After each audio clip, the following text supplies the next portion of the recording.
Hey there, Adrienne Elise here, just popping in to talk to you about what's going on in the planets and the stars. Welcome to Gaia Daily for March 23rd through 26th. So Mercury turns direct on the 28th. And this next period of time, this next 4 or 5 days, is a rare, especially in this incredible, crazy energy we've been in, a little energetic respite. Okay, we have not a lot of transits happening in the middle of a whole bunch of transits. And because this Mercury retrograde is so dynamic. So it's interesting. It doesn't have the energy of a regular Mercury retrograde. And it's kind of a welcome slowing down of the energy in this moment. Because what's happening is that as Mercury turns direct, it's coming into a conjunction with Neptune. So it passed over Neptune last month, and now it's having its second, and it's going to be typically Mercury and Neptune, as Mercury's just moving through the sky, would just happen for 1, maybe 2 days. And this we're going to be feeling for a couple of weeks. It happens for almost a whole week that they're together. And so it's a really powerful energy because Mercury is like reporting back to Neptune and getting some clarity and understanding about the Piscean age, about the Piscean energy, about our dreams and visions, our delusions and false beliefs that have held us back. And so they're in council. And when Mercury and Neptune come together, it's a time of kind of confusion, and like you maybe can't quite get a handle on exactly the reality, but it's also a really good time for dreaming and visioning. And the thing about this is that this 2019 energy, we're moving into this new energy. We've been talking about it, right? And this Mercury retrograde came right as Uranus was moving into Taurus, and right after Chiron had moved into Aries, these big energetic shifts. And Mercury's like, wait, hold on. Right. And it's kind of a very welcome Mercury retrograde to kind of be like, whoa. And I'm sure you felt it. That full moon and equinox energy was so intense. And so right now we're having just a little breather. And when Mercury turns direct, though, I think we're going to be feeling like leaping off into this next chapter, and a lot of stuff moving. And, when things start moving again, say you're stuck in the mud, and then once you start those wheels spinning to get out of the mud flies everywhere, right? So that's kind of the energy of Mercury turning direct this time.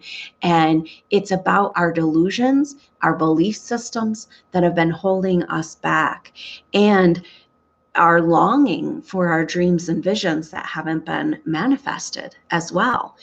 And the message around all this is that we needed to completely have a reorientation in our reality check and our everyday conception of reality. That's Mercury as it goes back through this Pisces. It's almost like completing the energy of the Piscean age, completing the energy of Chiron in Pisces so that we can move forward. And so we're just still in that place, right? It's a feeling of being pushed out of the nest. Like maybe you've been feeling like you'd really like to let go of these old patterns that are holding you back, but they feel safe. And it might be an energy of like, if you're really ready on a soul level to break out of these patterns, that you get that, pushed out of the nest, this nudge, and it's no longer possible to cling to those old patterns. And that can feel like life's breaking down and ego death, because those old patterns and stuck patterns that make us feel safe, but we know aren't quite healthy for us. But we keep going back to them again and again because it's just what we know. And so what happens if that's no longer possible for you? And it's like a free fall feeling, because those belief systems are part of this false identity, personality construct that has been created over lifetimes through these false beliefs, through family conditioning. This is who you are. This is the role you play. And your experiences define you, right? And so the whole energy of what's happening right now, whatever you're going through, is really about coming closer to the essential self, sorting out those false personality constructs and coming closer into who you really are. But it can be a little bit traumatic when you lose these structures. And indeed, Pluto coming up on the South Node is saying, yeah, I mean, we really are being pushed beyond. It's kind of like we've been flirting with this energy and being like, I really want to change my life. I really want to, for years and years and years. And now the universe is like, okay, let's go. And we're like, wait a minute. You know, this is what I know. This is what makes me feel safe. Who am I without these patterns, right? And that Pluto South Node is like wrecking ball, just like, you know. And it feels a little bit like, where's the ground under my feet? Especially with this spring, you know, in the Northern Hemisphere, we're having that spring equinox that's so much energy to it, and this Libra full moon. And so we're kind of like feeling an invitation into this new energy. And we've been asking and asking about for it for lifetimes. And now we're clinging to the past. And that's what this Mercury retrograde cycle seems to be about.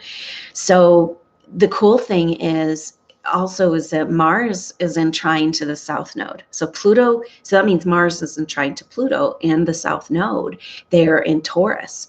And so Mars led the way of Uranus into Taurus, kind of moving through Taurus and paving a pathway for Uranus to make its way through this sign over the next 7 years. And so Mars in a beautiful, helpful trine with the South Node is saying, yeah, we got to break it down, but isn't it exciting? Maybe we have some new energy that, you know, we can, once you feel that new energy, you kind of understand why you're going through what you're going through, and come to a little bit more peace with the process that's happening of breakdown in your life, you know? And so that's a really helpful energy. And it's speaking of taking action around this shift that we're in, the spiritualization of the physical plane, and bringing these new vibrations, new energies into the physical world. And that means new ways of moving forward. And so Mars is kind of forging new territory with this Uranus and Taurus energy, and kind of saying, let's do this. Okay, we've talked about it for long enough. And it's like we've gone through enough back and forth in Pisces now with this Mercury retrograde, you know, through the past and through the end. The second half of Pisces is the death cycle leading to the Aries, right? And so rebirth. And so this is speaking a lot to us about a fundamental rebirth available for us individually and collectively, if we're ready to fly, you know. And we might have to free fall and break things down a little bit first before we learn to fly, but we're going to be pushed out of the nest regardless. So grab hold of this Mars and trine the South Node energy of light, tapping into these new exciting vibrations and new energies available to work with, a new way of moving forward that has to do with the Aquarian age, and ultimately coming out of those self-worth issues of the Piscean age, and what we have allowed in the programming and belief systems to hold us back from our true potential. And Mars is like, let's go, let's do it. So, and yet Mercury isn't turned direct, and it's hanging out there with Neptune way out there in the ethers, trying to make sense of things. But we are going to feel some forward motion when it goes direct, but it won't be until mid-April till it comes out of its retrograde shadow. And guess what? Moves into, because it turned retrograde at 28 degrees, right? So it went up to almost the very end of Pisces, and then said, wait a minute, I got to go back. And so when it goes back in mid-April, it's going to be moving over that Aries point, conjuncting with Chiron, and boom, you know. So enjoy this little peaceful time of like, almost like, wait, I like Mercury retrograde now. It's always been such a pain in the butt, you know, but this next few days is just kind of like breathe, reset your vibration, try to get organized, try to dream, try to let yourself meditate and enjoy this Mercury conjunct Neptune. And then once it goes direct, we're going to have a lot more, the next couple of weeks, have a lot of clarity and redirecting, redefining our reality, redirecting our life, you know, so it hasn't been a time to really do anything. And then we're going to move into the doing. And the doing has to do with, of course, first breaking down all of those belief systems that are not allowing us to move into this new energy that's like being offered to us right now by the universe. So I hope you have a wonderful couple of days and just try to enjoy this Mercury conjunct Neptune time, not a time to make a lot of sense of anything or make any big decisions, but to just enjoy this peaceful respite before we move into learning to fly. So I look forward to seeing you next time. Until then, I'm Adrienne Elise. Namaste.